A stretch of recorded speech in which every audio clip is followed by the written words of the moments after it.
ꯍꯧꯖꯤꯛ ꯑꯗꯣꯝꯅ ꯔꯦꯗꯤꯑꯣ ꯂꯣꯛꯇꯥꯛ 90.4 ꯃꯦꯒꯥꯍꯔꯁꯇꯒꯤ ꯇꯣꯉꯥꯟ-ꯇꯣꯉꯥꯟꯕ ꯃꯈꯜ ꯃꯊꯦꯜꯒꯤ ꯊꯧꯔꯝꯁꯤꯡ ꯇꯥꯕꯤꯔꯤ꯫ ꯍꯧꯖꯤꯛ ꯑꯃꯨꯛ ꯊꯧꯔꯝꯒꯤ ꯃꯈꯥ ꯆꯠꯊꯖꯔꯛꯄ ꯑꯣꯏꯅ ꯁꯟꯗꯣꯛꯄ ꯍꯧꯖꯔꯦ꯫ Good morning Loktak live with RJ ꯍꯥꯏꯔꯤꯕ ꯊꯧꯔꯝ ꯑꯁꯤꯒꯤꯗꯃꯛꯇ ꯊꯝꯖꯔꯤꯕ ꯉꯁꯤꯒꯤ ꯊꯧꯔꯝꯅ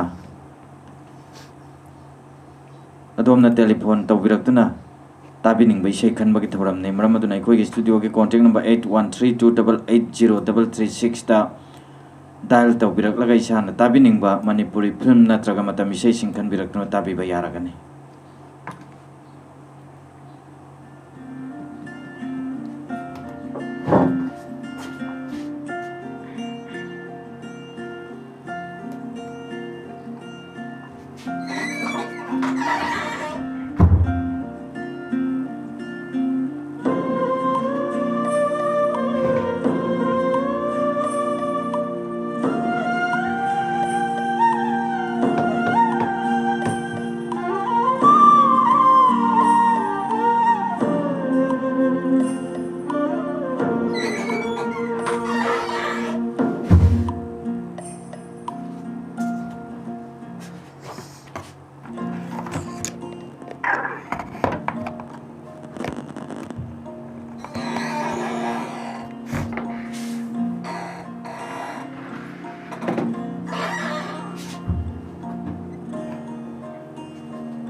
ꯃꯌꯥꯝꯕ ꯑꯃꯨꯛꯀ ꯍꯟꯅ ꯇꯔꯥꯝꯅ ꯑꯣꯛꯆꯔꯤ ꯂꯣꯏꯅꯅ ꯉꯁꯤꯒꯤ ꯑꯩꯈꯣꯏꯒꯤ ꯊꯧꯔꯝ ꯂꯥꯏꯚ ꯐꯣꯟꯅꯤꯡ ꯄ꯭ꯔꯣꯒ꯭ꯔꯥꯝꯗ good morning Loktak live with RJ ꯍꯥꯏꯔꯤꯕ ꯊꯧꯔꯝ ꯑꯁꯤꯒꯤ ꯑꯍꯥꯟꯕ ꯐꯣꯟ ꯀꯣꯜ ꯂꯧꯈꯠꯆꯔꯤ꯫ Hello hello, good morning sir. Good morning, ꯀꯅꯥ ꯑꯣꯏꯕꯤꯔꯕꯅꯣ?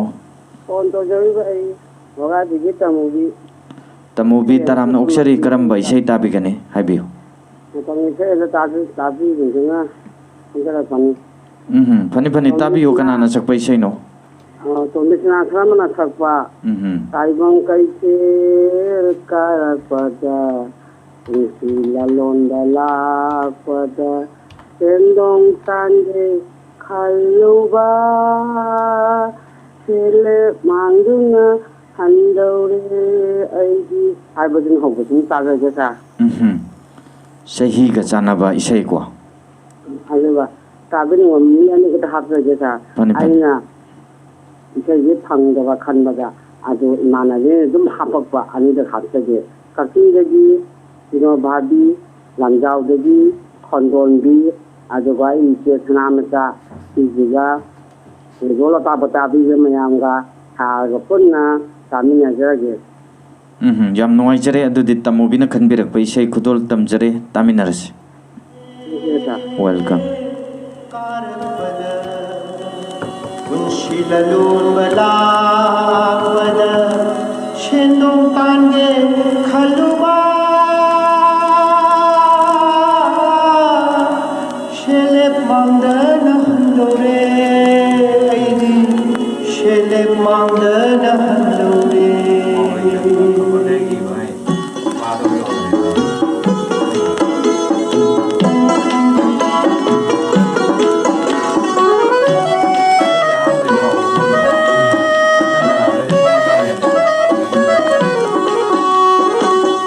ꯇꯥꯏꯕꯪ ꯀꯩꯊꯦꯜ ꯀꯥꯔꯛꯄꯗ ꯄꯨꯟꯁꯤ ꯂꯂꯣꯟꯕ ꯂꯥꯛꯄꯗ ꯁꯦꯟꯗꯣꯡ ꯇꯥꯟꯒꯦ ꯈꯜꯂꯨꯕ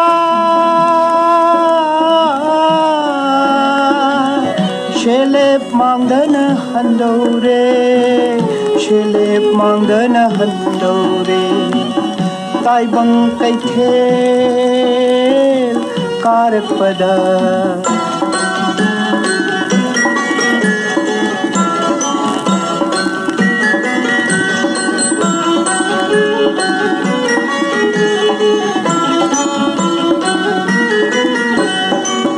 irang ipak iyai thakta punsi hirel holure irang ipak iyai thakta punsi hirel holure nonglei nungshitna humbada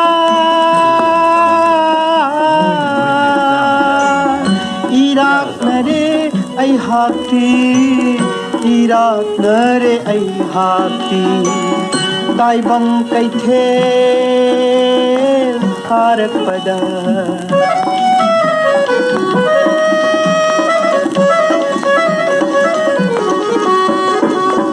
wakyai hina pikpane ithak nai ipom hau bane wakyai hina pikpane ithak nai ipom hau bane ithang thamna lapane iyai da tauduna lei hore iyai da tauduna lei hore taibang kaithel karakpada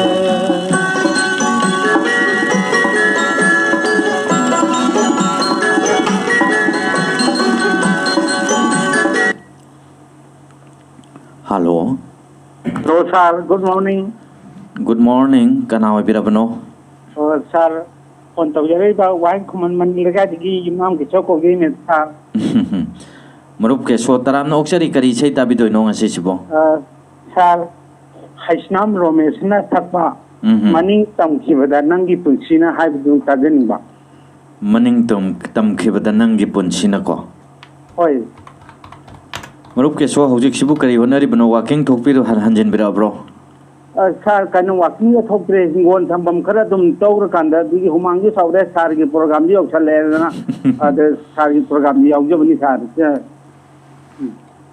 Hoi hoi hakchang sajel su tauba adagi inkhol ge pot chai thabagi kanaba ma sula hoba ko Hoi, sir. onthong na phagraba exercise ama topira me ado isei si tamin nagadaba marup mapang singdi haibi gadra Agim Datages, sir, cannot.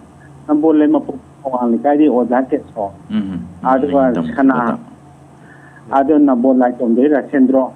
Other Sikam Maman Gadi, Sari, what on the Texam Manning King, Rastombi, no point of the heat, don't be shut. Set Hakumati Sars and dressing. hoi hoi ado hojek ke so sibu inkhol de lebiri brokai lebiri no Kanu Urumda, Mangon, the Kakati, I have to pare pare adu di sei kudol tamjarak lage tamin na sipuna Thank you, Yam Najer, sir. hoi thagachare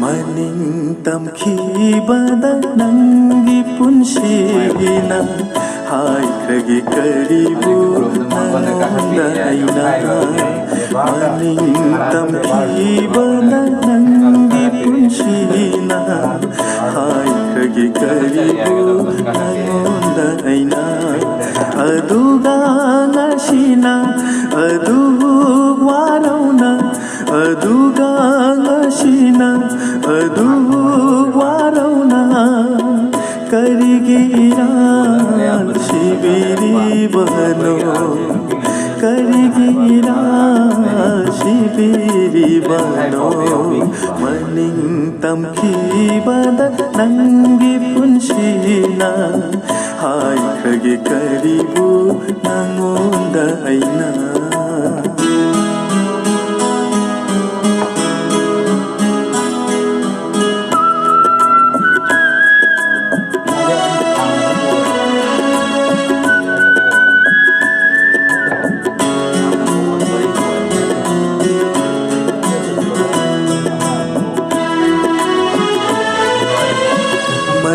sade khanduna aigi punsi se mirai bikiba natara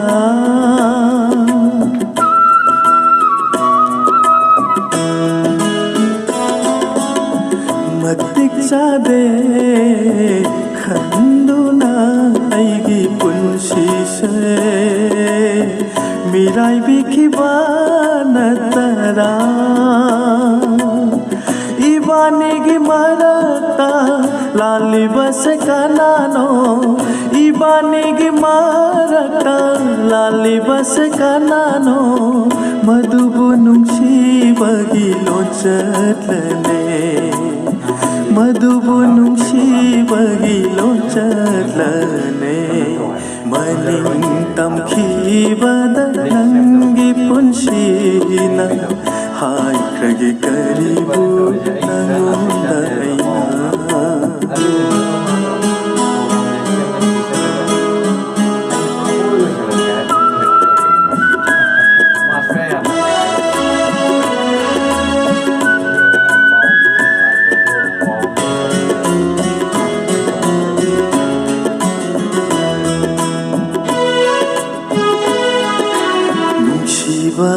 Dandini ngasi nangna pangliba ningamdana leliba punsi amagi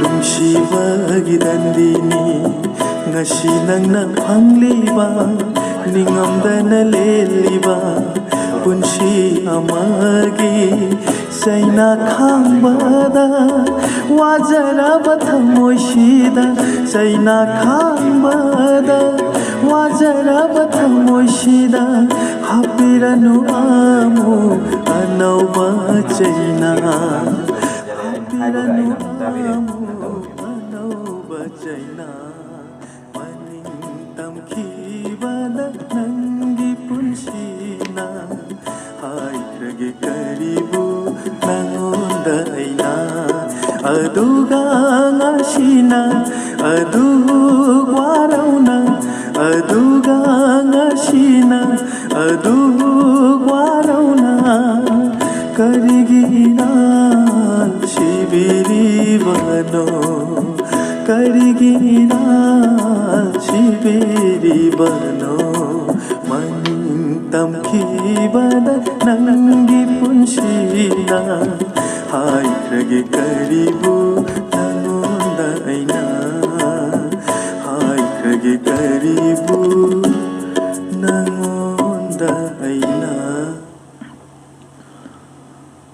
Haujigadomna Good morning Loktak live with RJ Tabining ba isay khanbagi thoram hariba thoram sida adomna telephone gi kuthangda tabining dona khanbirakpa Manipuri film amadi matam isay sing tabiri loina na mathangi phone call lokhatchari Hello Good morning sir Good morning minglay pham haibiu sir phone to jada ise pum pati rosni sama tamise mita taje karam bai no haibiu rosni Takilamba madaki ji anong problemo ni ta ningam draba di pirangse pudu na sa kini ta ali batabe Rosni kari hona biribno hojikpo sa ayuk ni na sa is ningjang na ti gumba sum tam thok ko na sum taroman oi thong thak na bagi arrange tawrak pako hoi sir du Rosni sei sidi kana kana tamina gani itanda tabidora ni do lukta ka di bai sinau sinda dum ta jare yam nuai jare dudi Rosni ngasi gi nuai raba yuk sida matek amatang ngang thokpiramudana sir ngasi di gang jaro ni sir waro bidana haje lebak pokpa numichi isai he ngang bidabra Rosni cha nate sa koi yongi mi su mayam lai ni la kai kai je ta he pare doradi mandakini takhelambam gi khonjel dagi oina taminara si isai kudol tamjare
Hello. Hello. Good morning. Good morning. Kanaw birabano. Phone tawjaray ba ay kamay dimere kay dagi lamon pramoni sa. Pramod तराम नोक्सरी करी इसे ताबिदोइनो film गिरा मतम इसेरो मतम इसे तो ताजेगे मोनी ने सबका रात आगे सना रहे हैं तो ताजेगे होय लाकदौरे को मेरा था सुको दु प्रमो मते गमतंग थोकपि याब्रो इसेसिबो आई कितंग ना के मते उनता खितंग हैबा मेरा थागी सना रही मारसीदा बोल सा ताबी नहीं बामन हत्तर के होय हाइबिरो नोमाई खोंदगी दामु सेमाई जिने लेकाई देगी मयंगम मामयम दी इने लेमल सेमाई जिने लेकाई देगी अमुकहना यलाम दिनमनी अदुगा मागी लोइना पिनेमजा सेमाई जिनिंग खोंदगी मामतोन सामचोरन मागी लोइना दी इने मुखी आइबसिंगसिगा लोकता हवा यावना ताबीबसिंगा पुन्ना तामिना जरगे याम नुंगाइजरे प्रमोना खनबिरकपा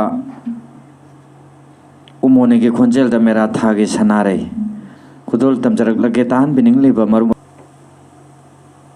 hello hello good morning sir तराम नोक्सरी कनाव बिरबनो लांखन बोगदे देते सर पेपे पेपे तराम नोक्सरी करी छै ताबिदोइनो सर सर जागा सिर सपना वाहैना फोंदोकपा ngамद्रसु नुसिबनि नों थमोदे तौबदो वाहैना फोंदोकपा ngамद्रबसु तौबदो को होय होय सर पेपे इसे सिबो सरिता कश्मीर की खोंजेल सिदा ngawriro natragana isei mayek sidaro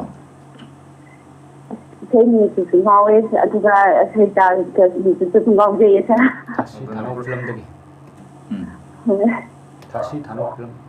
थासी थानो फिल्म दगी सरिता कश्मीर की खोंजेल दा सिनबाल न फोंदोकपा ngамद्रबसु नुंसिरिबनि नंबु थमोइदा लोन न तोबैसे दु खुदोल तमजरक लगे पेपे दु तामिनगदबा मरु मपांग सिंखरा हापिगद्रा तो खतम हाफते लगे दुगा वीडियो लोग सब कुछ होयो ने ताबी भी मरु पांग फुनो का तामिना जगे सर अदु पेपे इसे सी मतेगम तंग दि खुदोल तमसिदना तो याय हाइबदे हाइदे मते ससे होय याम नुंगाय हाइबदि ngasi अमत इसे सकपियो यादबने पेपे ना इसे मतेगम तंग खुदोल तंबि दौरे याम नुंगाय छै हौबिरसि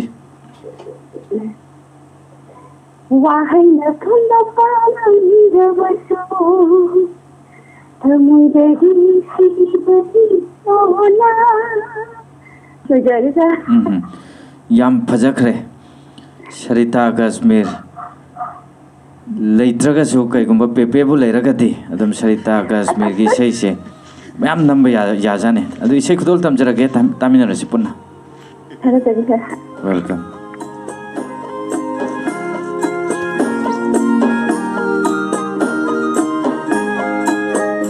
वाहैना फोंदोकपा ngамद्रबसु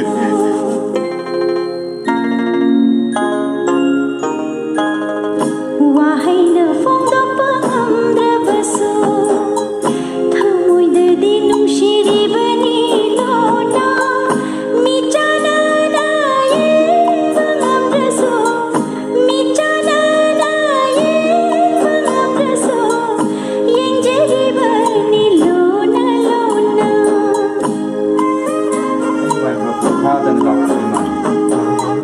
वाहैना फोंदोकपा ngамद्रबसु थमोइददि नुंसिरिबनि लोना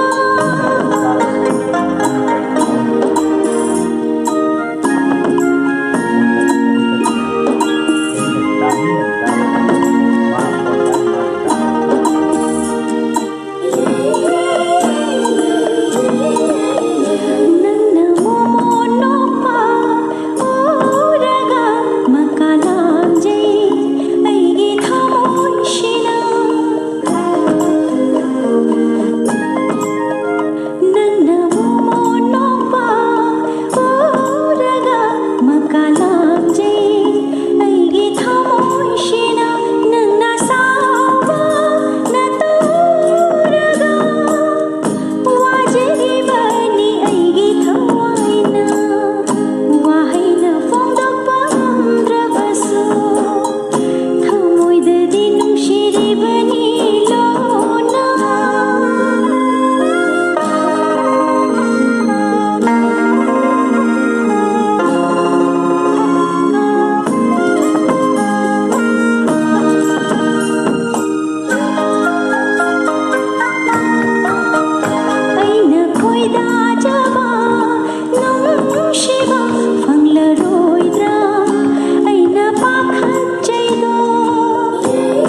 hello good morning good morning sir कना ओइबिरबनो हौरन करियनदगी निंथौजम थोइबिने सर निंथौजम थोइबी तराम नोक्सरी थोइबी करी सैता सिगे सा खुजिबना सकपा ओजामांग वंजावगी मयेकने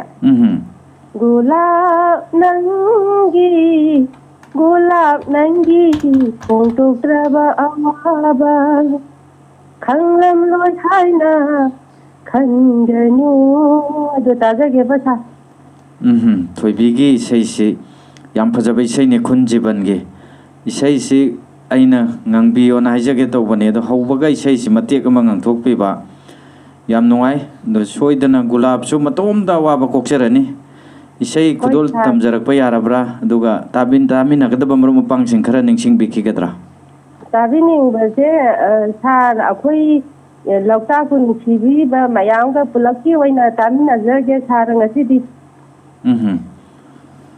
Pani adudi sei khudol tamjare taminarasi punna Hoi, sir, thank you, sir. Welcome.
वाकत्फम सुलैते नतौबु यिंगलगा वाजबस नतौबु यिंगलगा वाजबस नतना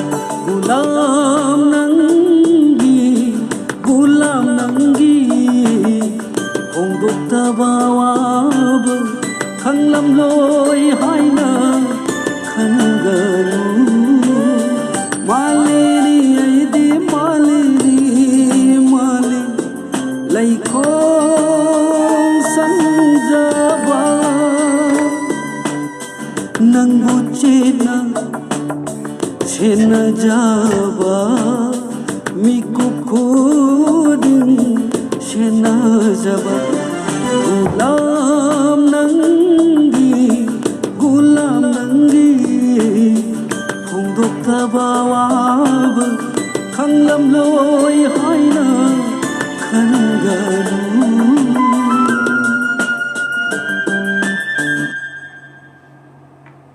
hello hello hello कना ओइबिरबनो हेलो सर ताबिरबरा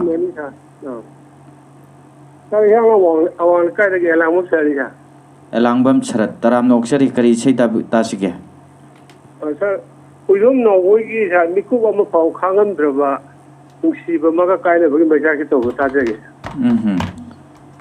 मरुप शरद चाइसिंग चाबिरब्रो होजिक्सिबो ta je bi ha होय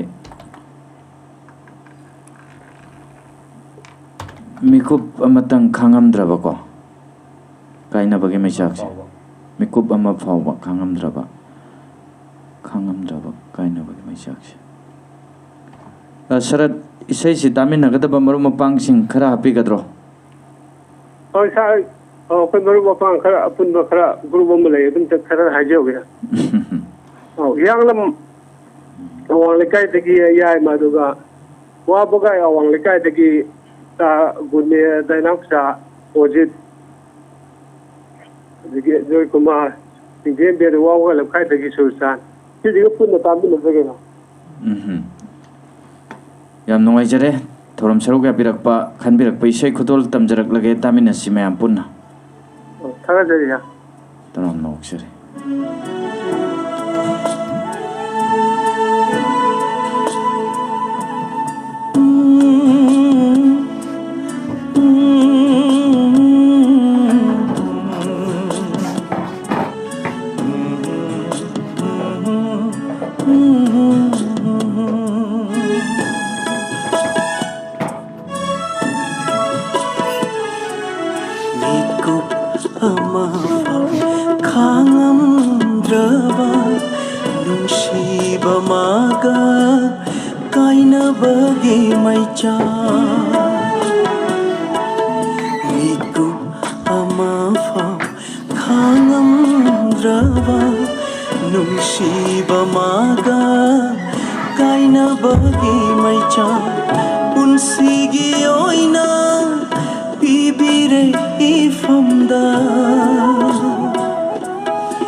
Satamsu uhan bidre nong mata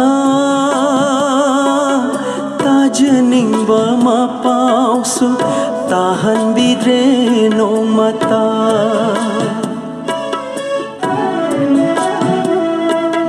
ujening ba satamsu uhan bidre nong mata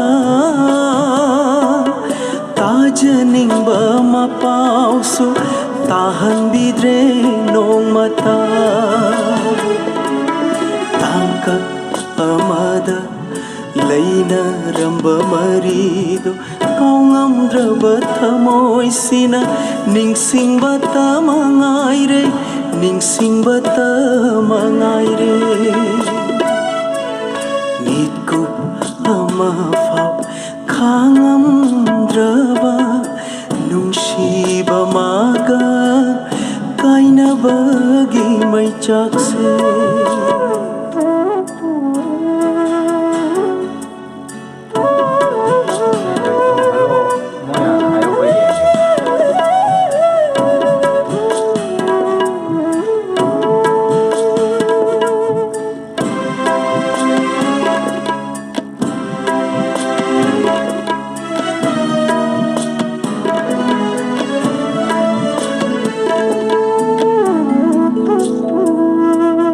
Mapau hang si hangamde kanadabu hangluni ipau tam si tam ngamde kanadabu tamluni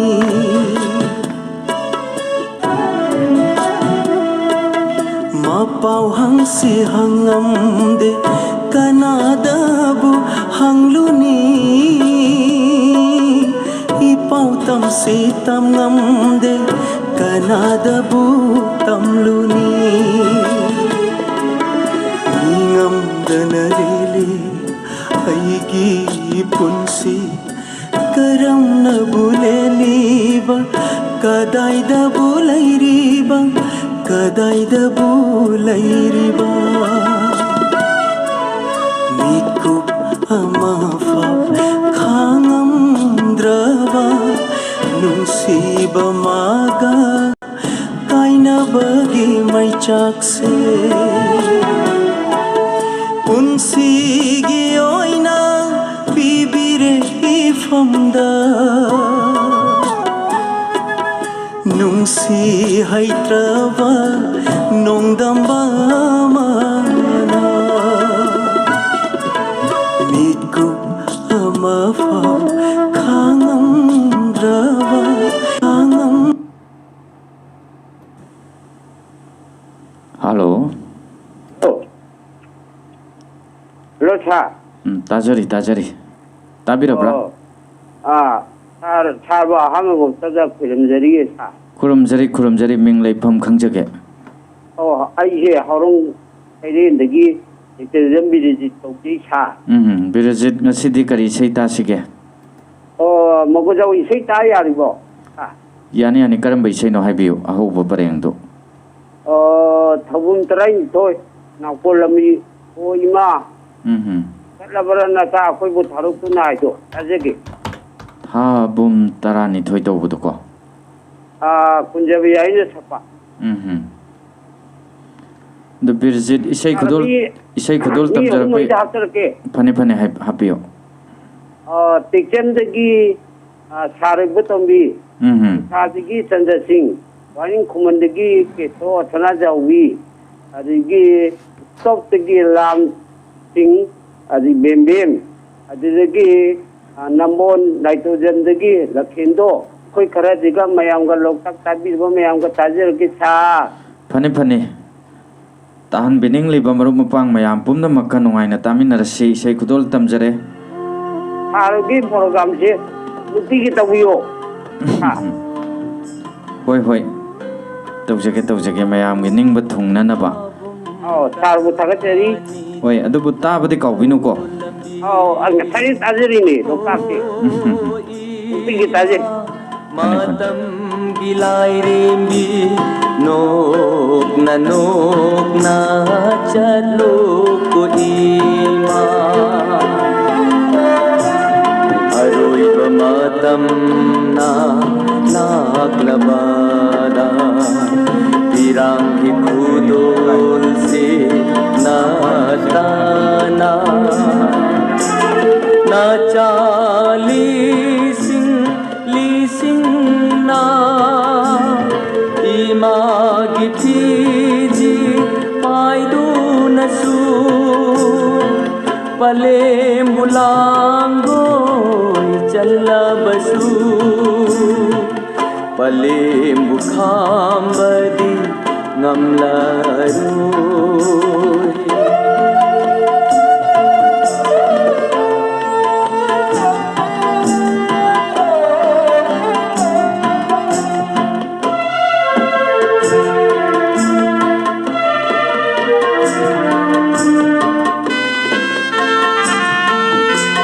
Pari mamum tagikhan bada mitlugi pirang kang drabi Pari mamum tagikhan bada mitlugi pirang kang drabi Manipur kaudi di mase amuk tadi no anirammu anau bachahigi kudol oina santi iradu dang kipiramu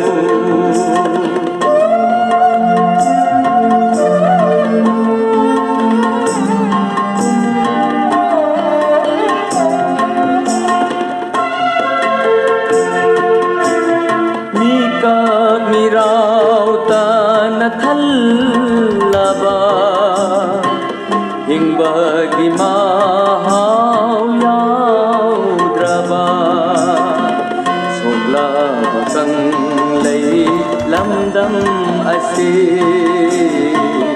amuk tadi haujan birammu aroi ba imagi bikya oina nungsi lang laduna pumbiramu habung tarani toy nau kolam di o ima matam gilai rimbi nok na chalo kudin aroi ba matam na laglabada Pirangi pudol se natana Nachali lising na imagi piji paidu nasu pale mulango challa basu pale mukhambari ngamlaroy pale mukhambari ngamlaroy Hello Hello, good morning, sir. Good morning ming leifam khangjage Sir, phone tawjaraliba ikaisam tom pisak nongko ingorok pagin sir. Marup tom pisak taramna oksari kari seita sige Sir, ngasi se khun jiban na sakpa manglan da ukibi nangbu taibong de kari yillo ni ba haina sai hoba tekjam bikom das na sereng ba isai makakang tajaning tawjar pani sir. Manglanda u khibinang buko Hoy. taibang da kari gi lot liba haibra no marup tom pisak kamdo birigi nungai biri bro Hoy sir, nungai jari haina tamdu tare matam matam thabai khang du khona jara dum kundrak pamjeban du isai se marup tom pisak na matek amatang ngang biram ba kai ka ge ngasi sibo Hani sir. Aigi manglanda ukibi nangbu taibang de kari gilo iba Aigi manglanda ukibi nangbu taibang de kari gilo iba Hayo nungsi haina amuk tangdi pamu ninglen taklamu nana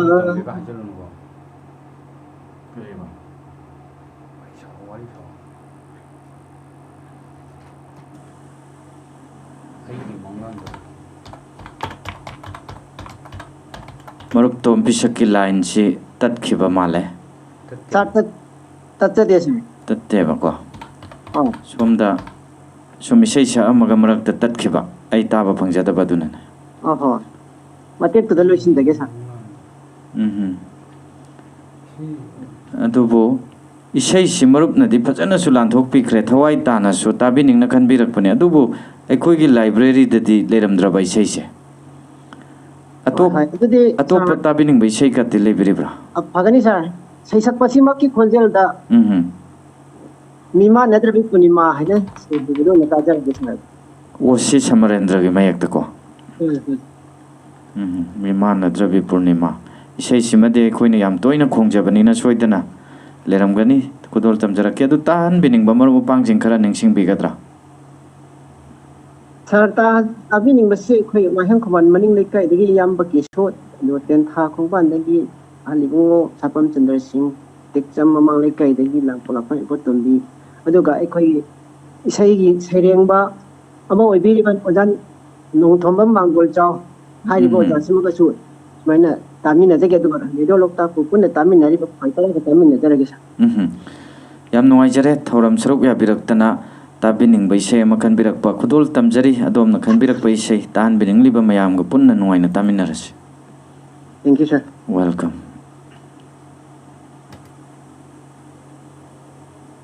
मीमा नद्रबी पूर्णिमा पूर्णिमा पूर्णिमा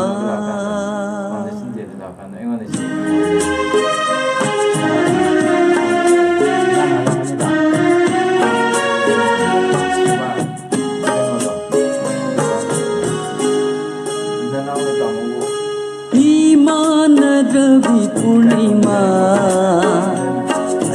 पुंसिया नंबू मिराइखिब लैतेको ताइबंगी लोंचटपु किबना ताइबंगी लोंचटपु किबना हमोय मासु कनकिबनी हमोय मासु कनकिबनी मीमा नद्रबी पूर्णिमा पूर्णिमा पूर्णिमा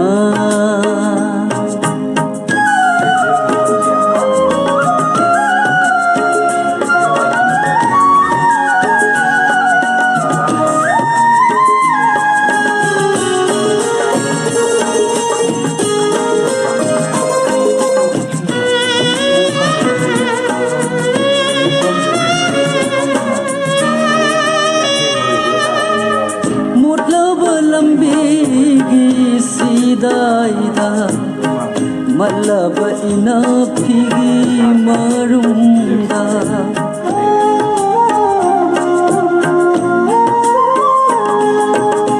मतलब लंबीगी सीधा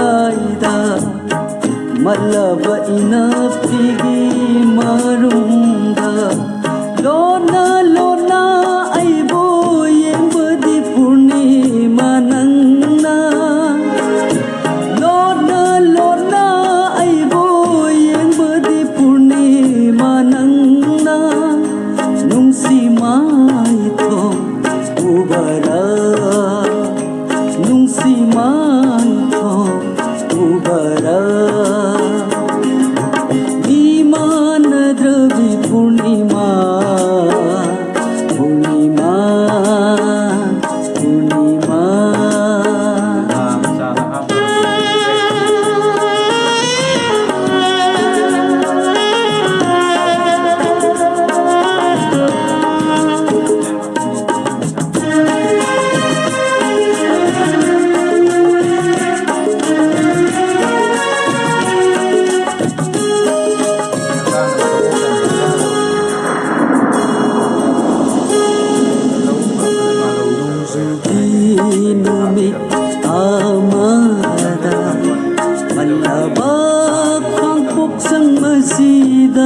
ꯅꯨꯡꯁꯤꯅ ꯅꯪꯕꯨ ꯃꯤꯔꯥꯏꯈꯤꯕ ꯂꯩꯇꯦꯀꯣ ꯇꯥꯏꯕꯪꯒꯤ ꯂꯣꯟꯆꯠꯄꯨ ꯀꯤꯕꯅ ꯇꯥꯏꯕꯪꯒꯤ ꯂꯣꯟꯆꯠꯄꯨ ꯀꯤꯕꯅ ꯊꯃꯣꯏ ꯃꯥꯁꯨ ꯀꯟꯈꯤꯕꯅꯤꯊꯃꯣꯏ ꯃꯥꯁꯨ कनखीवानी नीमान Ravi Purnima Purnima Purnima Purnima hello hello hello good morning sir good morning कना ओइबिरबनो मिंग लेफम हाइबियो नपोला कुंजनगी रसेंद्रो कौई सर रसिंद्रो होय सर रसिंद्रो तराम नोक्चरी करी सेता सिगे कमंद्रब फेसबुक गाजी जगी से बुचा जगी सर इसेगी अहोब परेंग हाइबियो नंग लाम पाम लेखब बसु हाबिदो कोई अहुम छतरी रणदीप थौना ने पुष्परानी ने अरविंद ने को अरविंद ने मोय हुम छपय से ताजगी सर नंग न लाम न ताम न लेखबसु को होय सर रसिंद्रो इसे अदम थाजरक यारब्रो कना कना तामिन दोइनो कोई लगता भेदू भी कॉलर अनि हाफर के सर फने फने हापियो वयं कुमन देखु के सो अदगी एरेक्ट की प्रोजेक्ट रोम भी मां के लोइने भी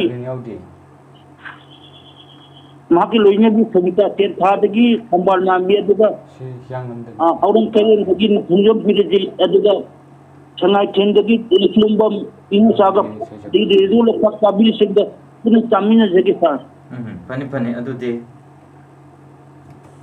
फने फने अदुदे रणबीर थौना उमानंदा होय होय सर अमदे पुष्पराने मखोय अहुम पुनः संगमिनबा काउंगमद्रब फेसबुक फिल्म दगी से खुदोल तमजरक लगे तामिनरस thank you sir welcome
नुसीदा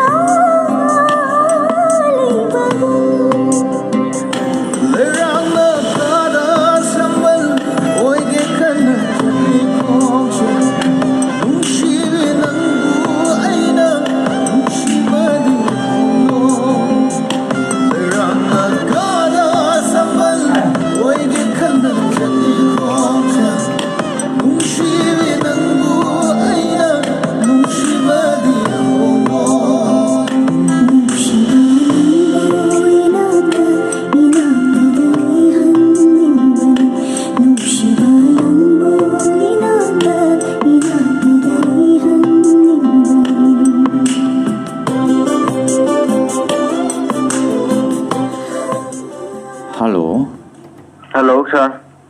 Good morning. Good morning, sir. Phone tàu giờ đấy vậy, lăng mày kẹt tagi, nang mày rapam ibom cha ni sir. Ibom cha, kari say ta sige. Sir, anh đã ta gia đình gì, đây làm cái đó không kì, ai bám cha mà sắp bắt khung lên nút chèk là tham người ác là đâu được ta gia đình. Khung lên nút chèk là hay đâu có có. Khoai khoai. Đây làm bây giờ xoay tên à, ibom cha. Tapi ya sir. Isay sibo kana tamin na doy no.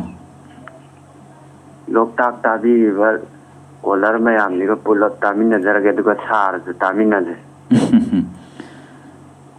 Hoi ai na su yam pam jabai sei ni ta batare na do ibom chana matiam tang thok piyo dana. Hoi sir. Khong la nu chek la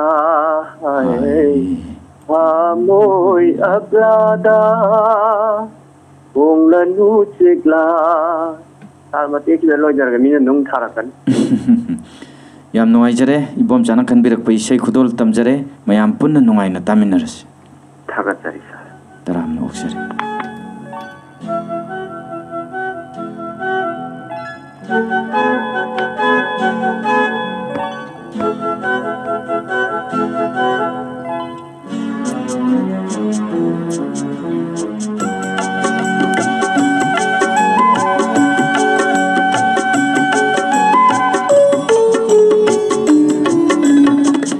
Khong lên nút chiếc lại thở môi ác la ta khong lên nút chiếc lại thở môi ác la ta tha đục lagi nang bu pun si magi tha đục lagi nang bu pun si magi khong lên nút chiếc lại Amoy aglada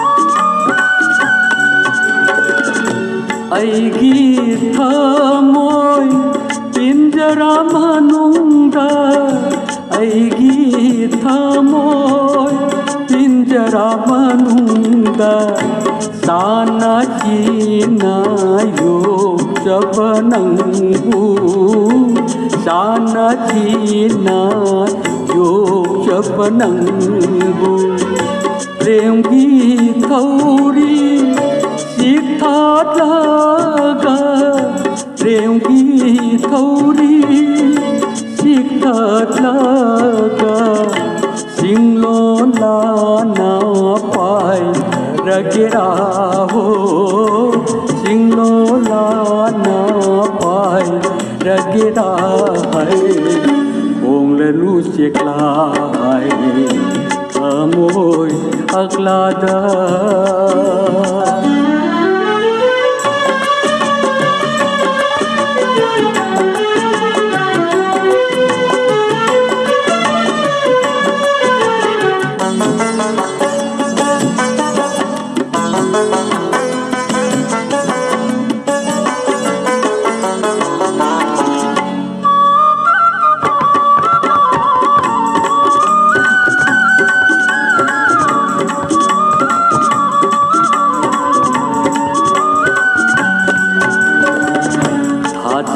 ꯑꯩꯅ ꯑꯥꯁꯥꯒꯤ ꯄꯥꯃꯦꯜꯗ ꯂꯥꯠꯆꯔꯨꯕ ꯅꯪꯕꯨ ꯄꯨꯟꯁꯤꯒꯤ ꯑꯣꯏꯅ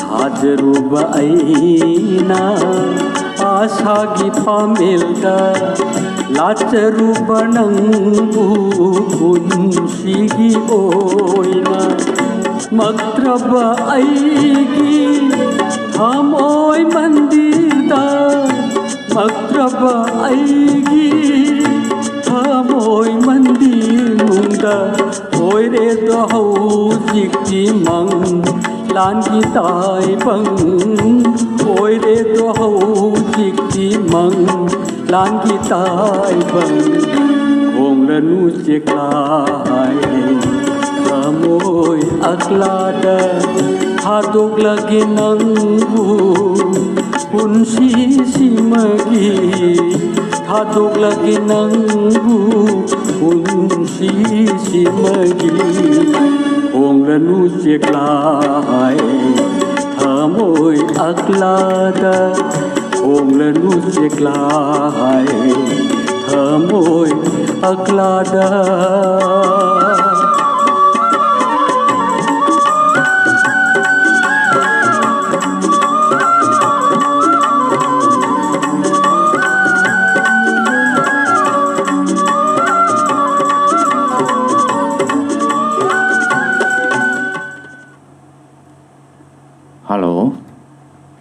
hello तरामनो ओक्सरी कना ओइबिरबनो लमसांग दगी इबेमचा कवै सा लमसांग दगी इबेमचा तरामनो ओक्सरी करी सैता सिगे छैसे गुरु अरिबम हेमोलता न सकपा ताजनिंगबा नुंसिना पाउसुता खिद्रेना हाइबदु ताजगे सा ताजनिंगबा नुंसिना पाउसुता खिद्रे आउ इबेमचा हारिबा हेमोलता की सही सिबु रेडियो लोकताक त खोंग बता खरबो हाना आउ नहाम अमो आइना खनबदरी थाबी रखिए सा अदुदि सोइना लेरमदो माले कासिन नमदा ओ लेरे लेरे अदु इबेमचा कना कना तामिना दोइनो छैसे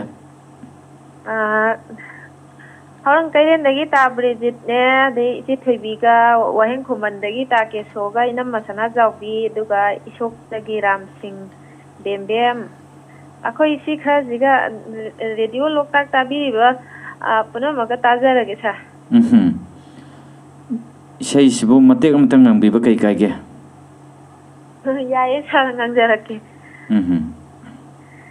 ताजनिंग बनुंशी ना पाउशो ताखिदरे उजनिंग बनुंशी सतम सो उखिदरे नंगो तारम लेली बगे लमदम कैदबो लैरे बगे आईगी थमोइगी हवाई ओइरी बा यार सा फजख्रब खोंजेल अमा लमसांगदा मतम कुइना लोतना लेरमजानि ngasi khak thengajai adudi Gurumayum हेमोलता दगी से खुदोल तमजरक लगे तामिनरसि को होय सा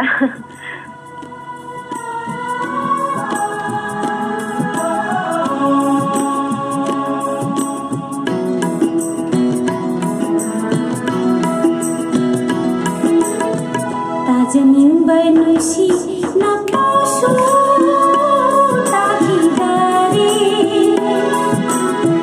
उजनिंग बनंगी सतमसो उखिदरे नंगु तारम लेबगे नंगु तारम लेबगे नंदम कैदबनु लैरी बगे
हेलो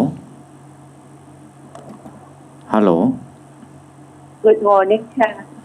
गुड मॉर्निंग कना ओइबिरबनो Sir, I talk to you. Elango, want to make no the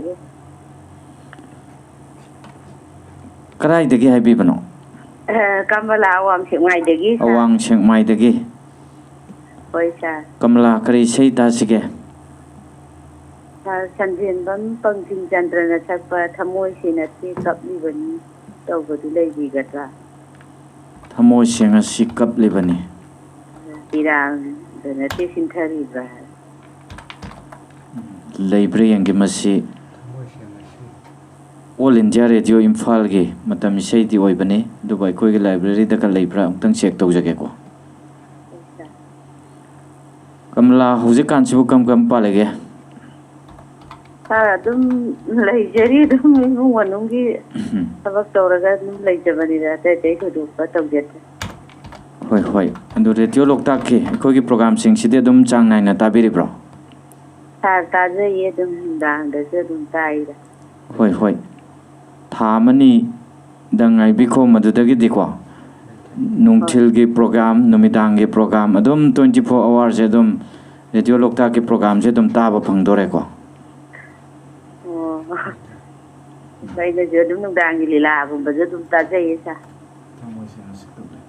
अंदु हारिबा Sanjan बम बकिम चंद्रगी से सिमती लेरमद्रे कमला अतोपा Matang खनबियोबा Jadi samurai lah, kon sana tuan saya mana siapa maning tam dengan CD, ini itu pirang sih tahu betul tu lagi kata dua saja.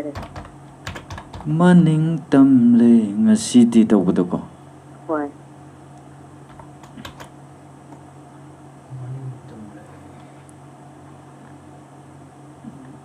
कमला की सही थीबे यामना वाबा मोय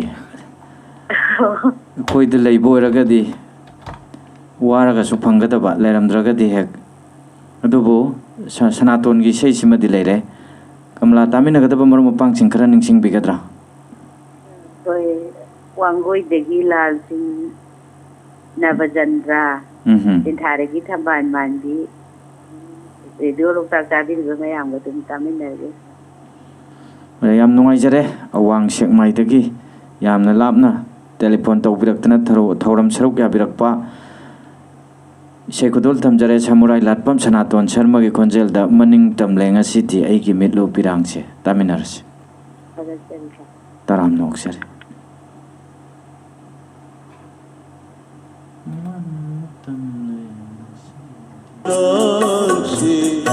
नंगी वाहयामदा इसी नाय नचीतरे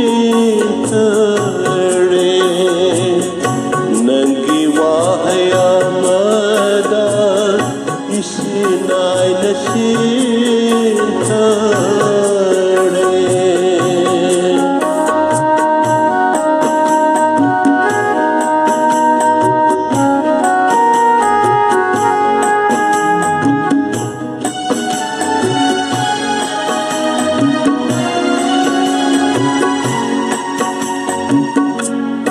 Okra batamush kablari iknatun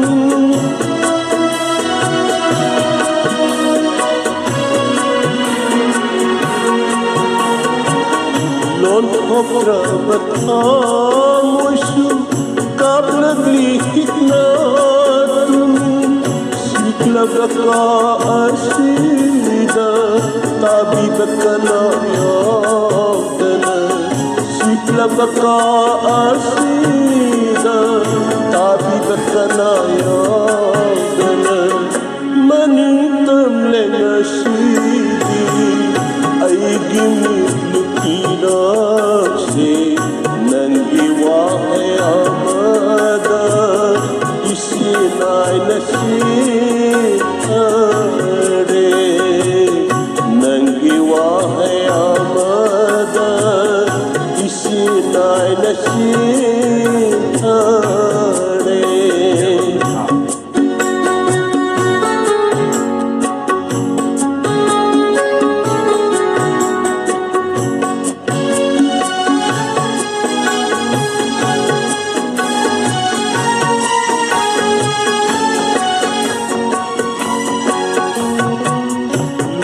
loikrasanu asum na asum kainen benungsibase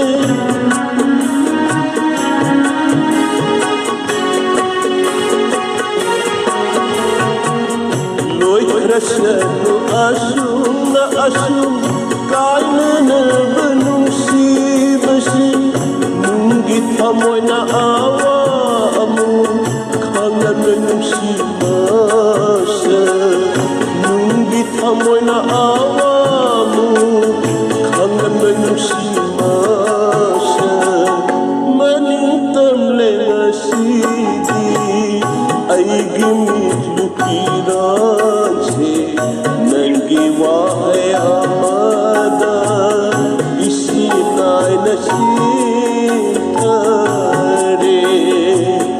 manintam lengasidi ay gimit lukiranse nanggiwaay amada isinay na sikare nanggiwaay amada isinay na sikare.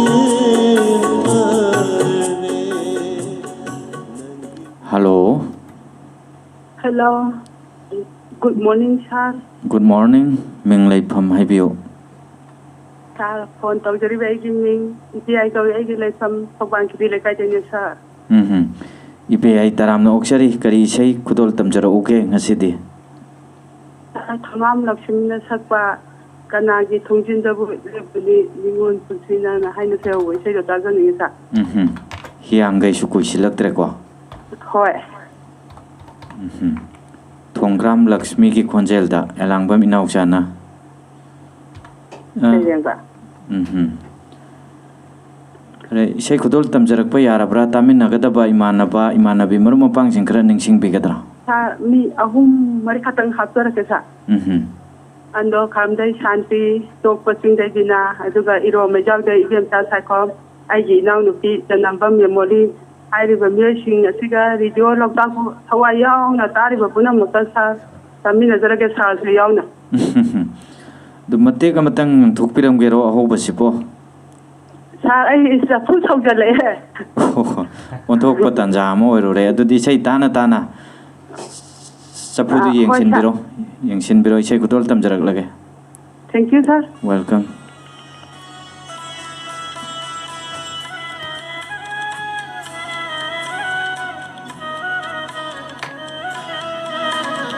Kanagi thongjin da bu lebroni nimul hoibi unshina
hello तराम नोक्सरी कना ओइबिरबनो आई मैं इम्फाल की Devika Rebecca तराम नोक्सरी करी सेता सिके होय कनोगी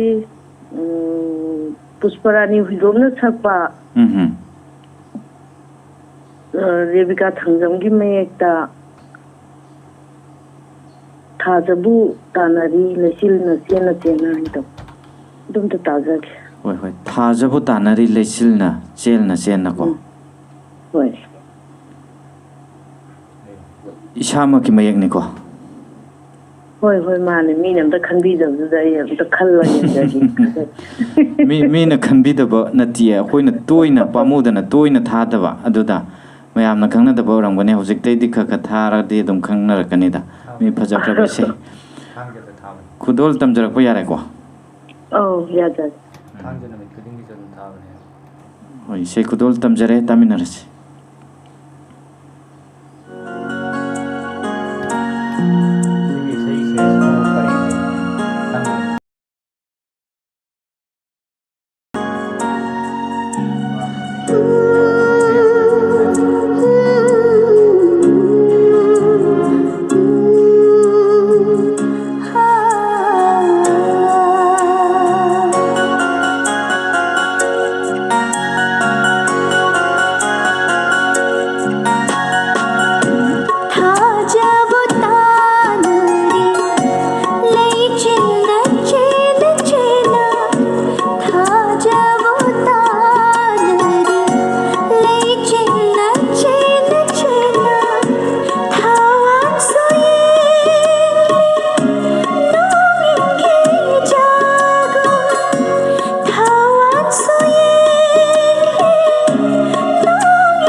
mai pakna layengjari mai pakna layengjari haujiki matamda hingbagi mawong amadi chinjak na maram oiduna naba haibadi asma tonsil khwang naba khut sajeng hoba nung leiba piles sinus gastric chikpa naba nupigi igi khongchit ka mari leinaba anaba khongya amadi lawai saba ising pukchatpa asina chingba anaba sing asi MB Kayamudin mayang Imphal Bengun Leirak achobada leibana mai pakna layengjari layengbagi mafam amadi matam ayuki pung taretage taramathoi fawba mayang Imphal Bengun salam achoba machin numitumga matungdagi pung manga fawbana second floor HDFC ATM building near traffic signal Minuthong Hatta akupa marol gidamak mobile number 8575814720 natraga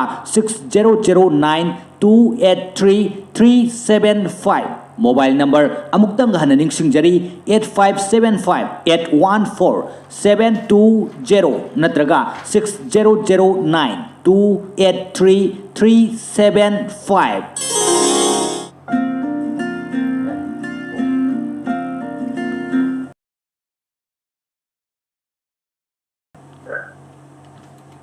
Hello. Hello, good morning, sir. Good morning. Kanara oibirabano. Meeting di host doctor ay nangungan din sa. Manggol ngan bi kari sei tabi doino. Sir, kaino di amar kalaman dir na sapa kari gilay khop da thong ba tingkhang hai kana gulam Muhammad sa na sayeng bai sai du lai bra tha. Thajabadi kitang watle adu bo thiraga ongtang yengjage ko. Hoi.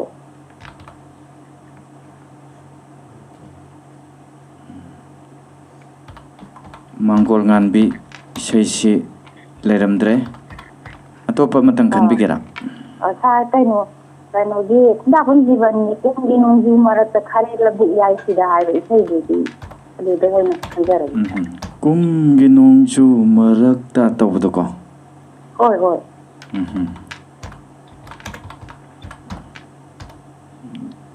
Isai kana kana tamina doino manggol ngan bi thanda tabi doiro. Oh khara haptar ke sa. Phani happy. Kudum lamjau degi kangujam bojen roni daina manda akaba aduga exam degi kangujam ranjana rijo aduga thamai lekai degi yalangbam naba amasung yalangbam anare hai bani singiga opane di video lokta ko thawai yaw na tabi ri mayang ko pun na tami ne jera sa Nuajare loina na khanbirak paise khudol tamjari taminaras. Thank you, sir. Welcome. Sering basanat. Nangi isaigi sura nangi lauling tanthada laita handare aibo mitku amata hai nau hanbirare aibo hai pam khangdana kunginong zumarakta khari lau yaida kunginong zumarakta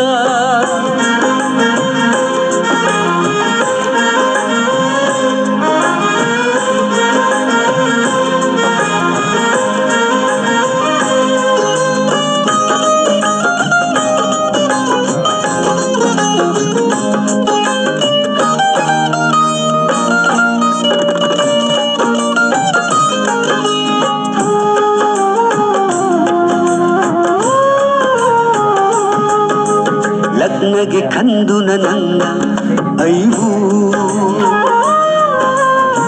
ತುಂಗುನ್ನ ಸಗ್ಲೋಟ್ ಪರ ಲಗ್ನಗೆ ಕಂದುನ ನಂಗ ಐವು ತುಂಗುನ್ನ ಸಗ್ಲೋಟ್ ಪರ ನಾವು ಹನ್ನವ ಐಗಿ ವಾಕಲ್ಬು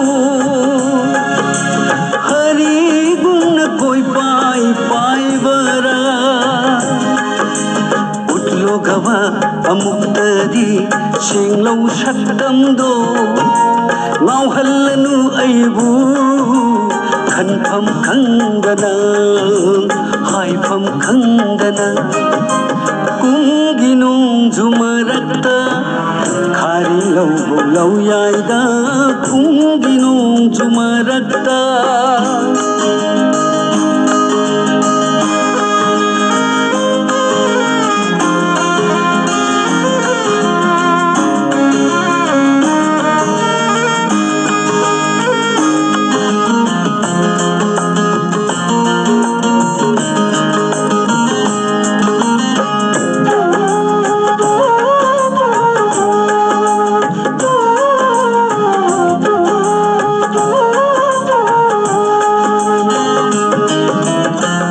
Hawangi Purnima Habalgi Mangada Junun Kumai Barakta Mangal Parinsiduna Hawangi Purnima Habalgi Mangada Tahan jari bai se sigi loina nanga sigi damakta di matang asida live phoning program da Good Morning Loktak live with RJ ki thoram da tabining bai se khanba ki thoram loisin jare thoram sing asi tahan jakhiba ki loina nanga sigi damakta di matang asida channel asigi han batang ka ki thoram sandok pa loisin jare ngasi numidang wairam pung 6 taba matamda nungai raba thoram singal loina na ani suba thoram amuk sandok chagani matam adu fawbugi oina mayam da ki kaina ya thang ni jari loina na mayam bo amuk kan na sukhuram jare